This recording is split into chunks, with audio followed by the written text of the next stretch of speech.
Welcome to कवि tutorials. इस video में हम डिस्कस करेंगे चैप्टर नंबर 8 के प्रीवियस ईयर्स में पूछे गए 1 mark questions. Total number of questions will be 30। आज हम 15 क्वेश्चंस को कवर करेंगे। नेक्स्ट 15 क्वेश्चंस को हम पार्ट 2 में कवर करेंगे। चैप्टर नंबर 8 और 9 से टर्म 2 में टोटल 13 मार्क्स के क्वेश्चंस पूछे जाएंगे। 1 मार्क क्वेश्चंस के बाद नेक्स्ट वीडियो में हम 2, 3 और लॉन्ग क्वेश्चंस को भी डिस्कस करेंगे और साथ में क्विक और फुल MCQs की तरह 1 मार्क क्वेश्चंस के लिए भी क्विक और फुल क्वेश्चन सीरीज तैयार की गई है। 1 मार्क क्वेश्चंस को अगर आप क्विकली सॉल्व करना चाहते हो, आप सिर्फ क्वेश्चन के आंसर चाहते हो, तो आपने क्विक क्वेश्चन सीरीज पर जाना है। और अगर सेम क्वेश्चंस को आप डिटेल में अंडरस्टैंड करना चाहते हो तो आपने फुल क्वेश्चन सीरीज को ज्वाइन करना है। तो सभी वीडियोस आपको प्लेलिस्ट से मिल जाएगी। First question, name the method by which Plasmodium reproduce under favourable conditions. Is this method sexual और एसेक्सुअल? प्लाज्मोडियम में जब कंडीशंस फेवरेबल होती हैं तो रिप्रोडक्शन होती है। इनमें से कौन सी रिप्रोडक्शन होती है प्लाज्मोडियम में, सेक्सुअल या फिर एसेक्सुअल?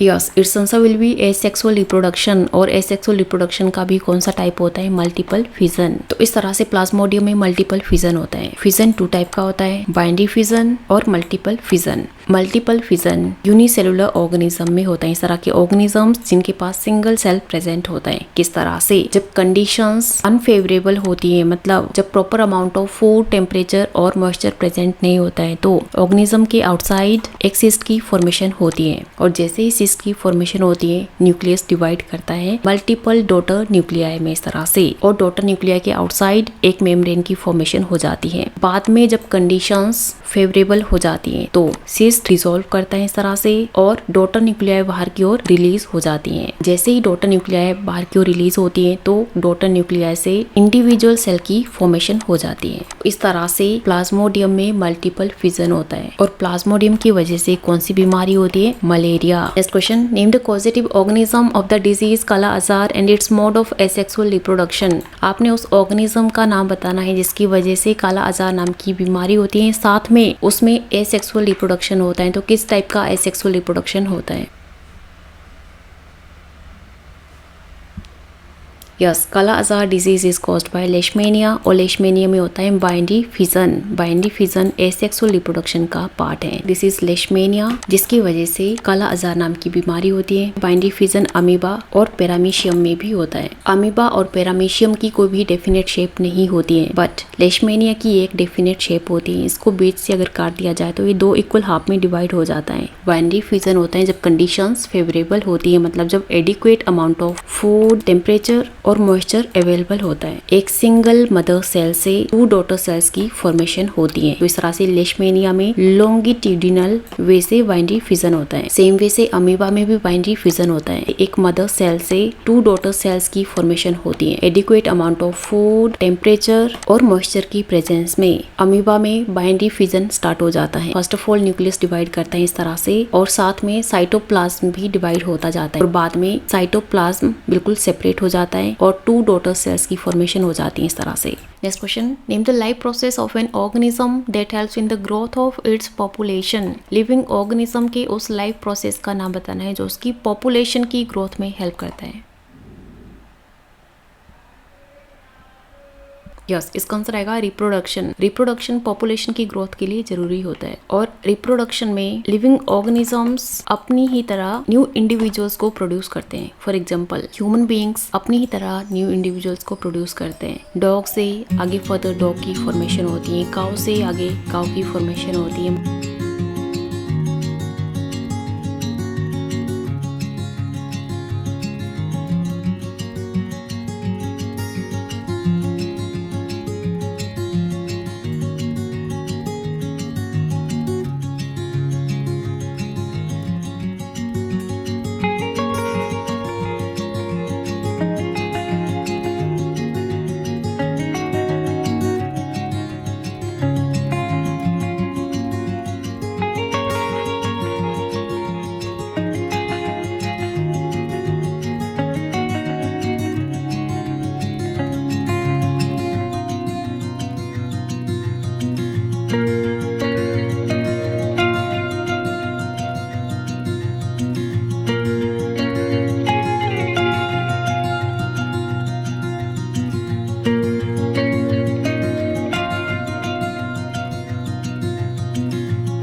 मतलब same kind of new individual की फॉर्मेशन होती है। और रिप्रोडक्शन फर्दर टू टाइप का होता है, एसेक्सुअल रिप्रोडक्शन और सेक्सुअल रिप्रोडक्शन। एसेक्सुअल रिप्रोडक्शन के फर्दर डिफरेंट टाइप होते हैं, fission, budding, spore formation, regeneration, fragmentation और vegetative propagation. Fission further two type का होता है, बाइनरी फिजन और multiple fission, and these are not types of sexual reproduction. Sexual reproduction में 2 parents involve होते हैं, जबकि एसेक्सुअल रिप्रोडक्शन में एक सिंगल पेरेंट इन्वॉल्व होता है। 2 पेरेंट्स में से 1 will be mother, next will be father. मतलब सेक्सुअल रिप्रोडक्शन में 1 इज फीमेल और नेक्स्ट इज मेल। कुछ इस तरह के लिविंग ऑर्गेनिजम्स होते हैं जिनमें फीमेल मेल दोनों सेक्स ऑर्गन्स सिर्फ 1 ऑर्गेनिज्म में प्रेजेंट होते हैं। तो इस तरह के लिविंग ऑर्गेनिज्म को हम बोलेंगे bisexual organisms, for example earthworm, tapeworm. But कुछ इस तरह के लिविंग ऑर्गेनिजम्स होते हैं जिनमें एक लिविंग ऑर्गेनिज्म में सिर्फ 1 सेक्स ऑर्गन प्रेजेंट होता है, इसे हम बोलेंगे unisexual organisms, for example human beings, reptiles, birds. Next question, where is DNA found in a cell? Cell में डीएनए कहाँ पाया जाता है?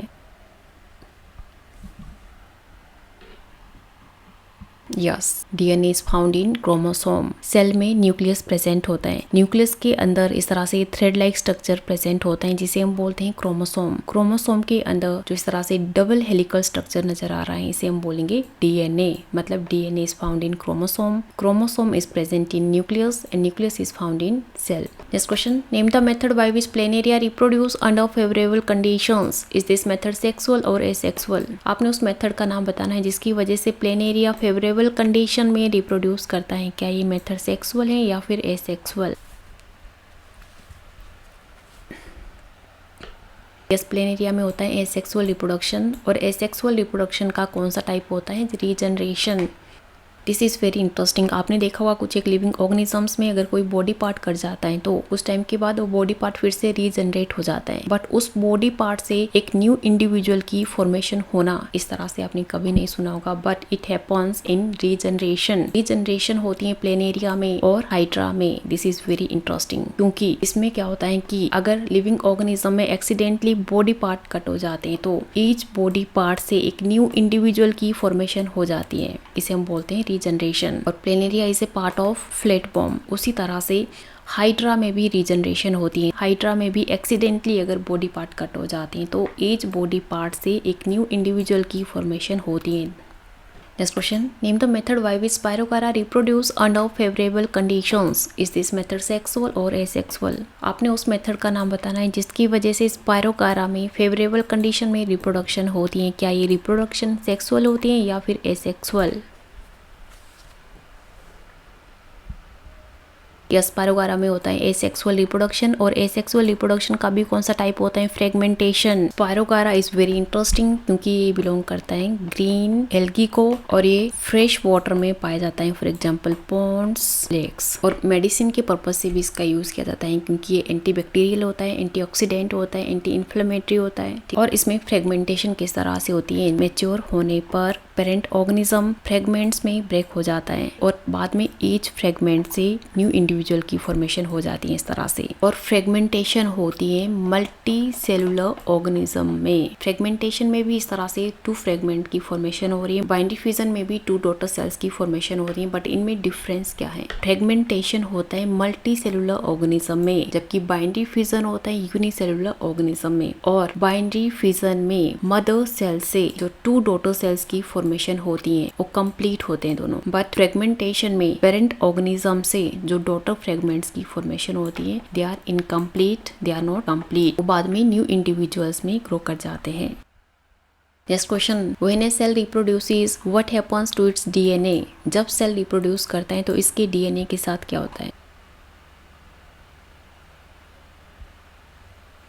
यस, जब सेल रिप्रोड्यूस होते हैं तो डीएनए डबल्स अप हो जाता है, followed y equal and accurate division between 2 daughter cells. इस तरह से ड्यूरिंग रिप्रोडक्शन डीएनए की भी ट्रांसलोकेशन होती है, डीएनए में रेप्लिकेशन होती है और एक सिंगल डीएनए से 2 कार्बन कॉपीज की फॉर्मेशन होती है। जब सेल डिवाइड करता है तो 1 पेरेंट सेल से 2 डॉटर सेल्स की फॉर्मेशन होती है, तो दोनों सेल्स में डीएनए की दोनों कार्बन कॉपीज ट्रांसलोकेट करती हैं और इस तरह से सेम काइंड और same number of DNA translocate होता है parent to daughter cells. Next question, list two functions of ovary of human female reproductive system. Human female reproductive system में ओवरी के फंक्शंस आपने बताने हैं।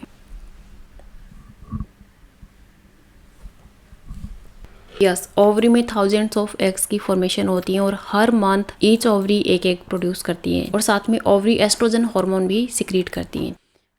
तो इस तरह से ह्यूमन फीमेल में 2 ओवरीज प्रेजेंट होती हैं। हर month each ovary 1 egg produce करती है। साथ में ओवरी हार्मोन्स भी सिक्रीट करती हैं, that is estrogen progesterone hormone. Next question, what are those organisms called which bear both sex organs in same individual? Give one example of such organism. उन organisms को क्या कहते हैं जिनमें एक ही इंडिविजुअल में दोनों सेक्स ऑर्गन्स प्रेजेंट होते हैं, और उस तरह के ऑर्गेनिज्म का आपने एक एग्जाम्पल देना है।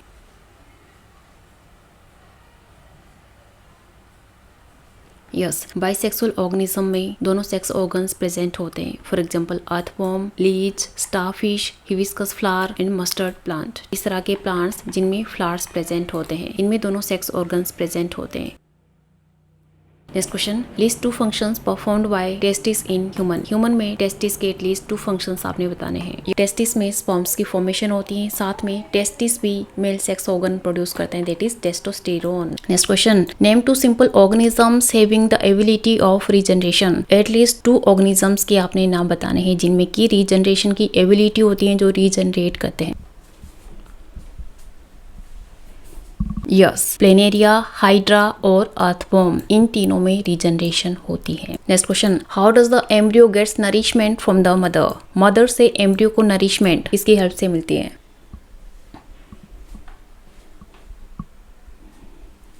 Yes, through placenta, this is placenta. और मदर ब्लड से एम्ब्रियो को जो नरिशमेंट मिलती है वो किसकी हेल्प से मिलती है? प्लेसेंटा की हेल्प से। जब फर्टिलाइजेशन होती है तो एग और स्पर्म आपस में फ्यूज करते हैं और आगे इनसे जाइगोट की फॉर्मेशन होती है और जाइगोट से फर्दर एम्ब्रियो की फॉर्मेशन होती है। Next question, name the type of cells which undergo regeneration. कुछ लिविंग ऑर्गेनिजम्स में रीजनरेशन होती है स्पेशल सेल्स की वजह से। इस सेल का आपने नाम बताना है। Yes, right answer will be regenerative cells. Regenerative cells की वजह से रीजनरेशन होती है। रीजनरेटिव सेल से फर्दर टिश्यू की फॉर्मेशन होती है, टिश्यू से आगे ऑर्गन की फॉर्मेशन होती है और इस तरह से ऑर्गन सिस्टम की फॉर्मेशन होती है और न्यू इंडिविजुअल फॉर्म हो जाता है। Next question, give the respective scientific terms used for studying the mechanism by which variations are created and inherited. आपने साइंटिफिक टर्म यूज करनी है इस तरह के मैकेनिज्म के लिए जिसकी वजह से लिविंग ऑर्गेनिजम्स में वेरिएशंस क्रिएट होती हैं, और इनहेरिटेड मतलब पेरेंट्स से आगे न्यू इंडिविजुअल्स में कैरेक्टर्स ट्रांसफर होते हैं। इस मैकेनिज्म को हम क्या बोलते हैं? साथ में आपने साइंटिफिक टर्म यूज करनी है for the development of new type of organisms from the existing ones. Existing living organism से न्यू ऑर्गेनिज्म की डेवलपमेंट के लिए हम कौन सी साइंटिफिक टर्म यूज करेंगे?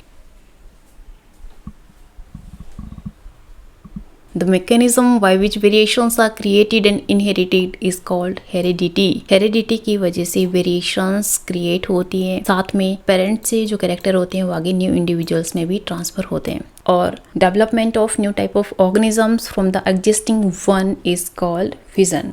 और last question, how can the chromosomes be identified. Chromosomes को हम किस तरह से आइडेंटिफाई कर सकते हैं? Yes, chromosomes thread like structures होते हैं। सेल में जो न्यूक्लियस प्रेजेंट होता है, न्यूक्लियस में इस तरह से थ्रेड लाइक स्ट्रक्चर्स प्रेजेंट होते हैं और इन थ्रेड लाइक स्ट्रक्चर को बोलते हैं क्रोमेटिड। बाद में क्रोमेटिड में इस तरह से जो शेप बनती है इसे बोलते हैं क्रोमोसोम। ये थे आज के एनसीईआरटी क्लास 10 साइंस के चैप्टर नंबर 8 के बेस्ट 31 मार्क क्वेश्चंस का पार्ट 1। ऑल दिस क्वेश्चंस वो part of full question series. Full question series में आपको क्वेश्चन के साथ साथ एक्सप्लेनेशन भी मिलेगी। अगर सेम क्वेश्चंस को आप क्विकली सॉल्व करना चाहते हो, आप सिर्फ क्वेश्चंस के आंसर चाहते हो, एक्सप्लेनेशन नहीं चाहते हो, तो आपने प्लेलिस्ट में क्विक क्वेश्चन सीरीज पर जाना है। क्विक क्वेश्चन सीरीज में आपको क्वेश्चन के डायरेक्ट आंसर्स मिल जाएंगे। और पार्ट 1 में हमने टोटल 15 क्वेश्चंस को कवर किया। नेक्स्ट 15 क्वेश्चंस के लिए आप पार्ट 2 जरूर देखिए। वीडियो से रिलेटेड डेली अपडेट्स के लिए कवि ट्यूटोरियल्स को सब्सक्राइब करें, बेल आइकन पर प्रेस करें, वीडियो को अपने दोस्तों के साथ शेयर करें। Keep studying, keep watching, thank you.